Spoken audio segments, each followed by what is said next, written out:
नमस्कार दोस्तों, सावन के पवित्र महीने में भगवान भोलेनाथ आप सबकी बहुत मनोकामनाएं पूरी करें। ज्ञानी पुरुषों के जीवन में बदलने वाले विचार, प्लीज हमारे भोलेनाथ चैनल को लाइक शेयर सब्सक्राइब जरूर करें।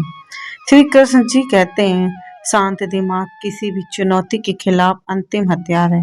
पार्थ, जिस प्रकार उबलते हुए पानी में परछाई नहीं दिखती, उसी प्रकार अशांत मन में समाधान नहीं दिखते। इसलिए अशांत होकर नहीं, शांत होकर अपने विचार को सोचें। लोगों को समझना छोड़ दीजिए साहब, क्योंकि लोग समझने की से समझते तो मुरली वाले बजाने वाले कभी महाभारत नहीं होने देते।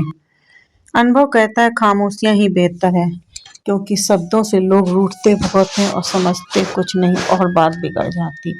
जहाँ से शुरू किया था सफर वहीं पहुँच गए। बेटियों को दामाद ले गए, बेटों को बहुएं ले गए। न संघर्ष खत्म होता है न शिकायत, बस जो धीरे धीरे खत्म हो जाती है वो हमारी उम्र है। इसलिए जो पल मिले हैं उसी में खुशियाँ ही खुशियाँ हासिल करिए। पूरी दुनिया जीती जा सकती है संस्कार से, और कुछ खत्म हो जाता है वो अहंकार से। जब सारी सब्जियां पसंद आने लगे तो समझ जाना वह माँ की नहीं पत्नी की हाथ की है, और सारे शौक जब महंगे लगने लगे तो समझो कमाई पिता की नहीं खुद की है। खुद की कमाई में इंसान शौक नहीं करता ज्यादा। अधिकतर परिवार में एक ऐसा बेवकूफ बेटा जरूर होता है जो औरों की भला करते करते अपनी पूरी उम्र की कमाई दोनों खर्च कर देता है, और अपनी उम्र भी। सबसे बुरा भी वही कहलाता है। अनुभव कहता है घर की छोटी बहू और छोटे दामाद को हर चीज दोगुनी मिलती है, चाहे इज्जत हो या प्यार हो या सम्मान हो या घर के समान हो।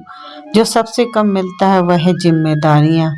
जेब में पैसे होते हुए भी बाजार में दबे पांव निकल आने वाला कोई कंजूस नहीं, बल्कि एक पिता होता है साहब, जो खुद को नहीं अपनी औलाद को नए कपड़े और जूते और सामान देकर खुश होता है, और खुद के लिए एक सामान नहीं लेता। वो होता है पिता। अच्छे दिनों के चक्कर में उम्र गुजर जाती है और फिर पता चलता है कि गुजर गए वो अच्छे दिन, जब अच्छे दिन थे तो हमने शौक ही नहीं पूरे किए।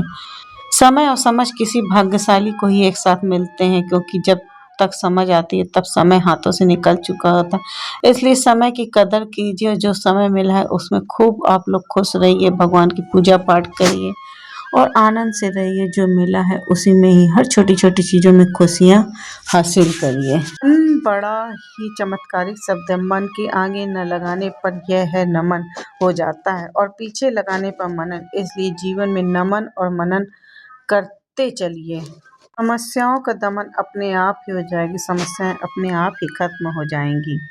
जो व्यक्ति जितना स्पष्ट और सीधी बात करता है, सही बात करता है, उसकी वाणी कठोर मानी जाती है, जरूर होती है, लेकिन वह कभी किसी के छल या कभी किसी का बुरा नहीं करता है, और उसी को बुरा समझा जाता है। यह जीवन की कड़वी सच्चाई है।